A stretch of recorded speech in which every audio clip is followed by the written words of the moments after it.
88,9 rayakan inspirasi keluarga Banyuwangi. Assalamualaikum, selamat pagi sahabat Raya, apa kabar? Senang banget di kesempatan pagi hari ini dengan penuh semangat dan sukacita, cerah ceria.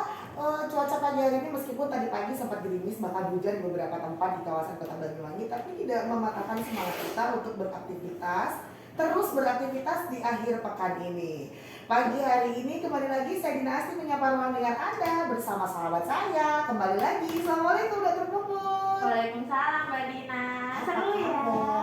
Alhamdulillah baik. Sabtu ini kita ketemu lagi. Iya. Sabtu yang kemarin saya cuti ya. Oh iya. Bagaimana? Sudah ada tanda-tanda adiknya Raya? Oh alhamdulillah, amin ya rabbal alamin. Biasanya cuti itu cenderung honeymoon. Oh gitu. Cuti yang kemarin kayaknya seminar. Oh seminar. Baik, dengan segala kesibukan. Thank you ya, masih tetap bisa meluangkan waktu untuk ketemu sama sahabat Raya. Iya dong.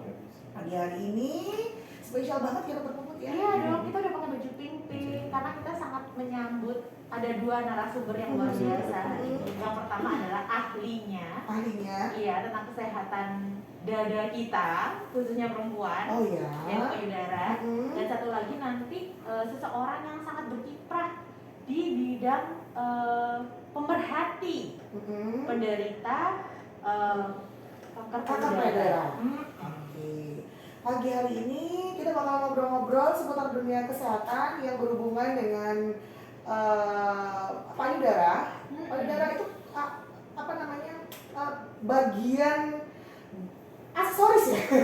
Aksesoris wanita yang benar-benar sangat diperhatikan bagi kaum kita, benar nggak sih? Betul, kayaknya aja nggak penting ya Mbak ya, tapi manfaatnya luar biasa loh. Iya. Ya, nanti kita akan tanya pada ahlinya. Ini langsung kita sapa aja langsung atau? aja ya. Oh langsung ya. Karena udah banyak banget yang ada di otak pengen ditanya-tanya gitu loh. Beliau siapa sih? Kita sapa langsung ya. Assalamualaikum Dr. Norman. Waalaikumsalam warahmatullahi wabarakatuh. Alhamdulillah, terima kasih Dr. Norman pagi hari ini sudah berkenan hadir memenuhi undangan kita. Iya, jadi Dr. Norman ini Mbak Dina, beliau adalah seorang spesialis bedah di Rumah Sakit Yasmi. Oh, dokter ya? Oke. Iya, dokter jangan tegang-tegang, ini baru Sabtu masih tenang aja. Kayaknya dua cewek ini kalau misalnya Santai. Dr. Norman, sebelum kita ke materi kita pagi hari ini ya, tentang kanker payudara, yang ternyata memang kasusnya itu menjadi salah satu kasus terbesar ya. Iya, dia nomor 1 ya dok ya. Iya. Kematian wanita. Saya tadi nanya dulu ke Dr. Norman. Boleh silakan, mungkin karena berpengalaman ya. Bukan. Oh bukan. Nanya dulu dokter, cita-citanya emang pengen jadi dokter bedah dulu ya? Ya, alhamdulillah. Pertanyaannya polos ya. Ini pertanyaan umum dulu. Kok tiba-tiba jadi dokter bedah? Memang dari kecil pengen jadi dokter bedah gitu dokter ya? Kalau tiba-tiba sih enggak panjang perjalanan. Terpaksa ya dok, karena tuntutan ekonomi. Ekonomi. Oke. Silakan Dokter Puput. Apa?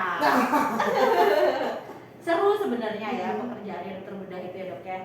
Serunya gimana dok? Bisa diceritain nggak dok? Ya, serunya banyak. Bisa operasi orang.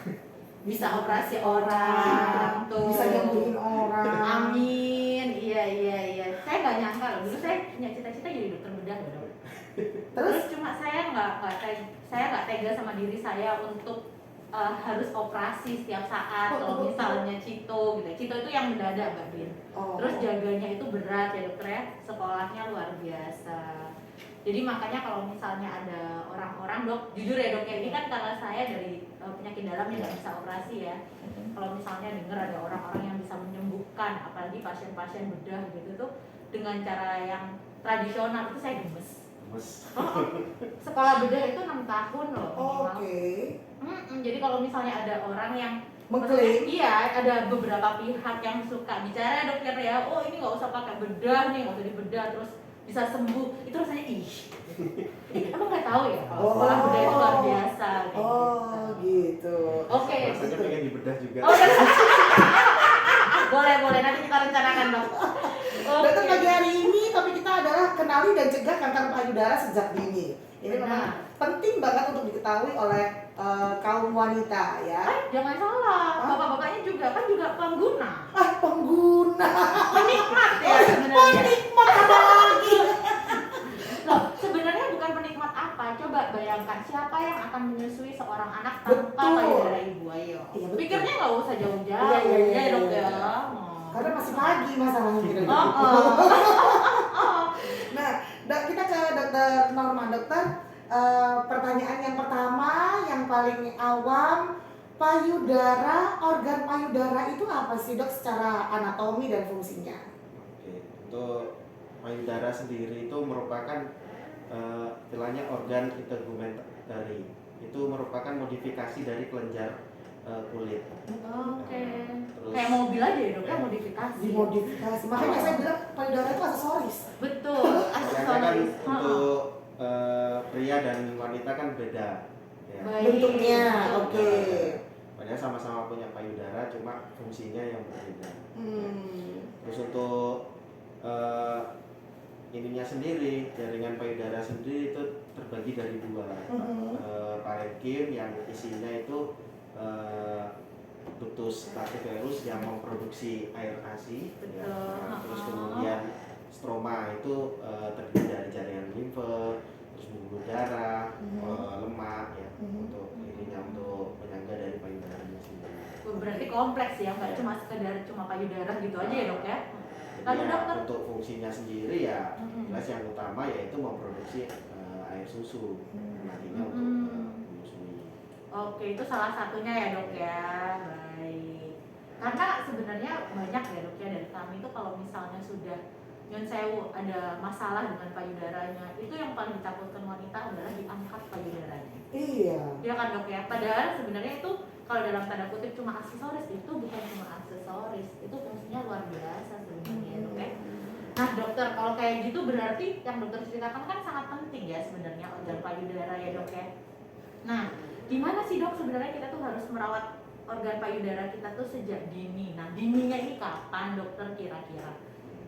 Ya, kalau untuk pertumbuhan payudara sendiri itu kan dimulai dari ada 3 macam perubahan payudara. Yang perubahan pertama yaitu masa anak sampai puber. Ya. Terus perubahan kedua masa fertilitas, perubahan ketiga masa menopause. Oh iya ya. Ya, jadi ya sebaiknya mulai kita menjaga payudara itu mulai dari anak atau puber. Baik, Ya, jadi sekitar saat itu umur sudah mulai umur kita waktu 12-an gitu menstruasi, kali ya. Iya, menstruasi menstruasi pertama. ya dok. Oke.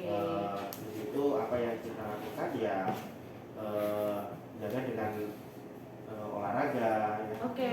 konsumsi buah-buahan dan sayuran terutama yang mengandung antioksidan tinggi. Baik. Kenapa dok olahraga pertanyaannya? Karena olahraga ya selain membantu kan dari payudara kan ada otot ya. Kalau Oke. itu dibantu olahraga jadi bisa mengencangkan dari payudara Oh sendiri. iya tuh, berarti olahraganya harus olahraga yang area tangan Ya. gitu ya dok ya, dan apa namanya otot dada seperti itu. Oke. Agar ternyata olahraga-olahraga yang seperti itu yang seperti yang disampaikan sama dokter Norma selain bisa apa namanya menjaga kesehatan juga kekencangan ya. Betul. Dari dini ya. Baik. Berarti sejak menstruasi pertama itu sudah harus concern ya dokter Iya, ya, betul. memperhatikan kesehatan payudara kita. Dan tadi disebutkan antioksidan ya dok ya.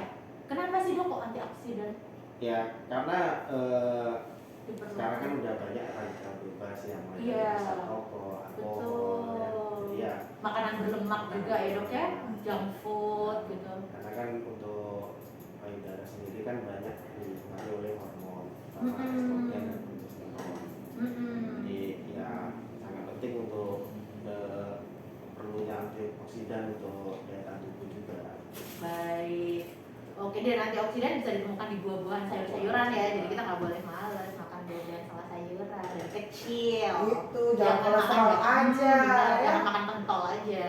Iya, saya kalau makan daging tuh malah saya ajak ngobrol dagingnya. Halo kolesterol, gitu masa.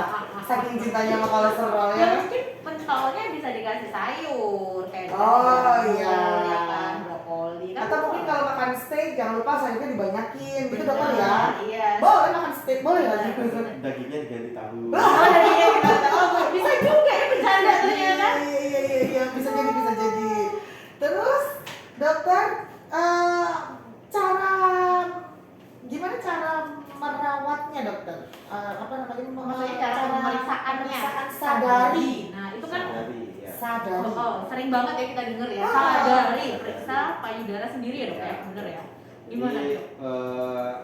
langkah-langkah yang mesti dilakukan itu bisa kita berdiri di depan cermin.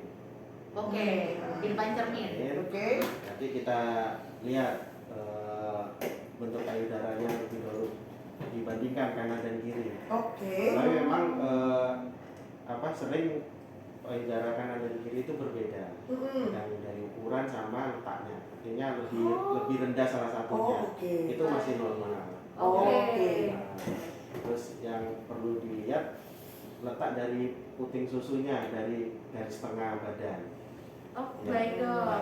Jadi itu jaraknya sama atau berbeda atau Ada yang melengseh gitu dok? ya, ada Hah? saling menjauh bisa. Ada. Oh, Ya. gitu masih normal dokter yang saling jauh? Biasanya sih lebih nggak normal sih. Oh, lebih ke arah nggak normal. Kalau letaknya lebih rendah itu biasanya masih normal. Masih normal. Oh, baik. Terus kemudian kita untuk pemeriksaan sendiri kita tekan secara lembut payudara dengan gerakan memutar.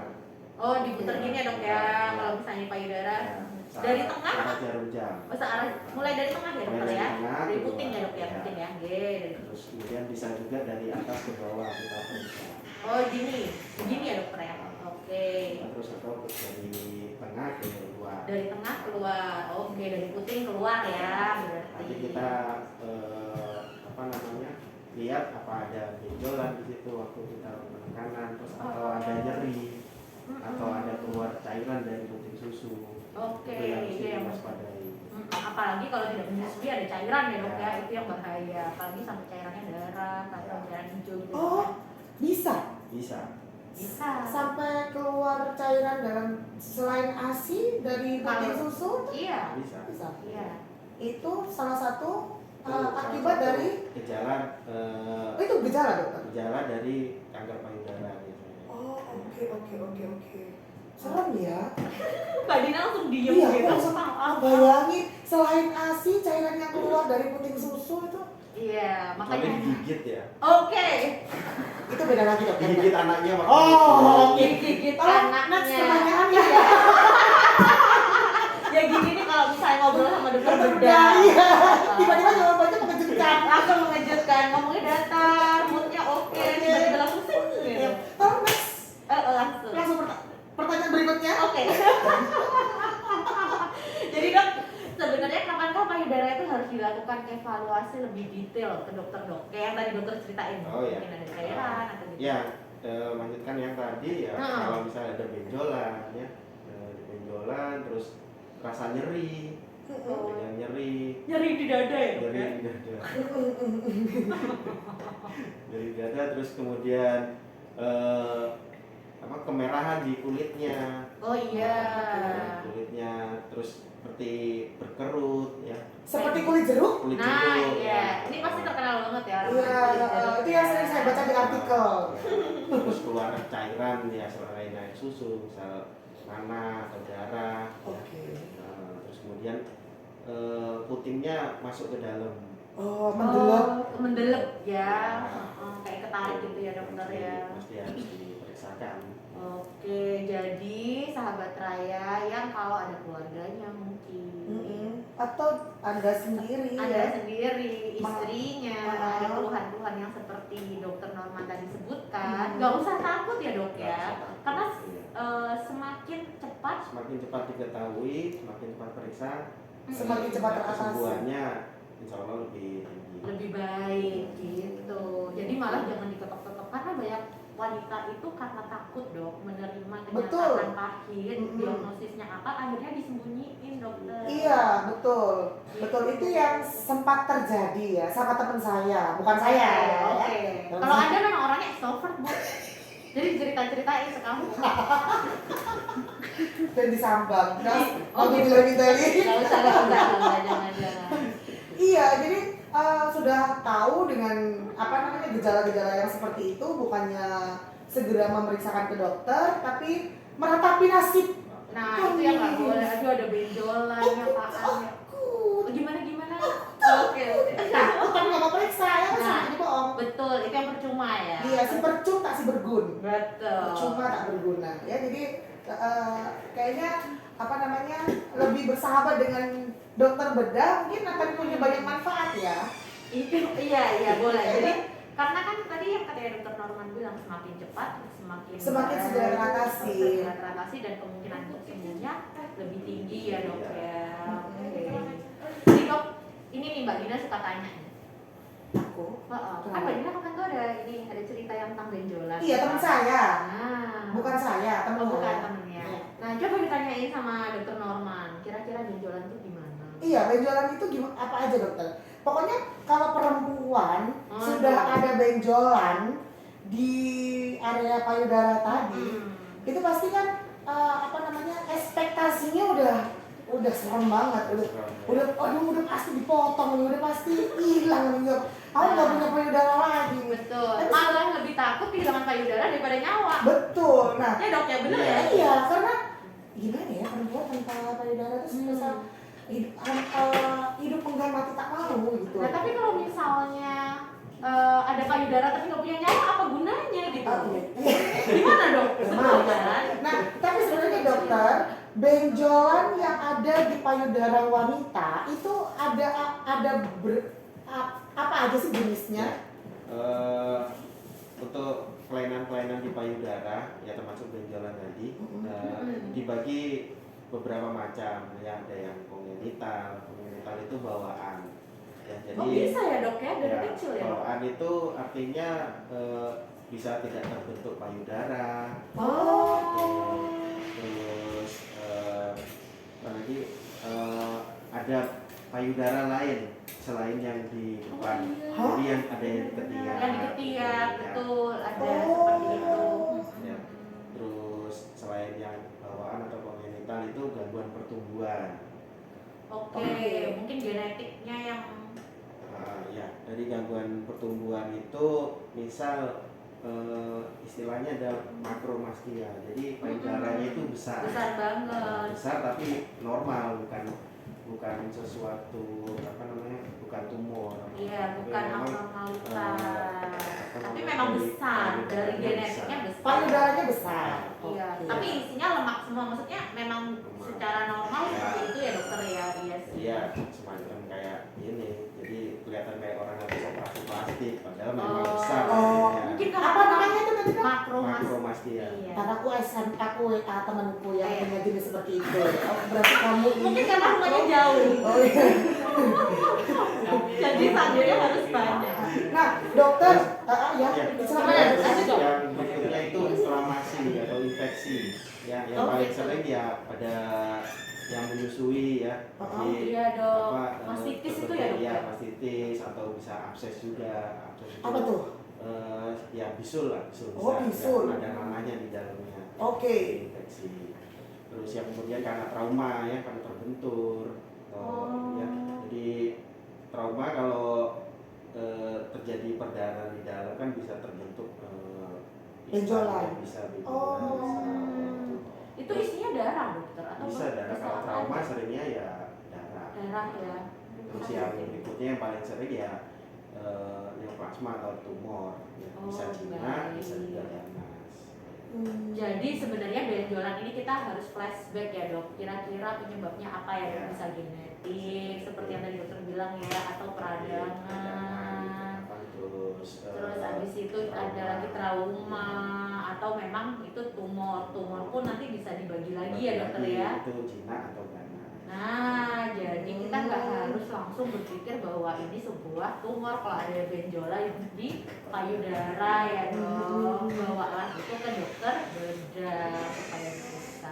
Atau sebenarnya dokter umum dulu untuk melihat bisa ya dok ya? Ya sebenarnya bisa karena untuk pemeriksaan awal bisa bisa di dokter umum ya, baru nanti bisa Oke. di refer ke dokter Norman ya. Oke. deh. Nah, kalau tadi sudah dijelaskan macam-macamnya sama dokter Norman ya, beberapa benjolan-benjolan yang kerap terjadi di tubuh payudara wanita. Kemudian benjolan yang berbahaya dan yang jinak ini bisa dibedakan nggak dokter melalui pemeriksaan awal? Oh ya, untuk pemeriksaan awal, ya kalau jinak biasanya dia lebih lunak. Oke. Nah, terus permukaan Nyal antara gitu ya? itu lebih rata. Permukaannya lebih rata. Permukaannya lebih rata. Heeh. Terus batas antara tumor sama jaringan yang normal itu masih kelihatan. Jelas gitu Masih dong. jelas. Kalau dipegang. Perbedaannya itu jelas. Oke. Kan kalau ada misal punya benjolan itu kita pegang kan, oh ini bulat. Oh iya iya. Kita tahu bentuknya.